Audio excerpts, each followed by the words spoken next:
আসলে কি আমরা মুসলমান হতে পেরেছি? কেন বলছি কথাটা অবশ্যই আপনারা প্রশ্ন করতে পারেন।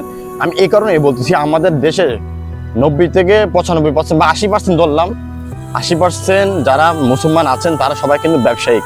চিন্তা করেন, একবার চিন্তা করছেন, তারা সবাই কি ব্যবসায়িক, কিন্তু যে ব্যবসা পরিচালনা করার ক্ষেত্রে কিন্তু তারা মুসলিম বা আইন কানুন যেটা আছে সেটা কি তারা বিবেচনা করে চলে?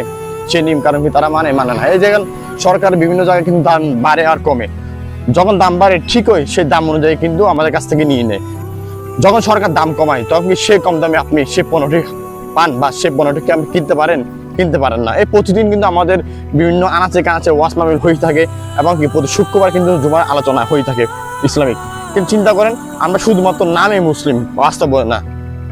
আবার আমরা বলি নবীর উম্মত দাবি করি, আমরা মুসলমান হিসেবে দাবি করি। এটা হচ্ছে হাস্যকর বিষয়, তাই না? কথাগুলো একটু খারাপ হলে কিন্তু সত্য কথা, অবশ্যই মিলে দেখবেন। ভিডিও ভালো লাগলে শেয়ার করে জানিয়ে দেবেন, এবং অবশ্যই আপনারা সবাই প্রতিবাদ করবেন। প্রতিবাদ না করলে কিন্তু হবে না, এটা আপনার নাগরিক অধিকার, আপনার দায়িত্ব।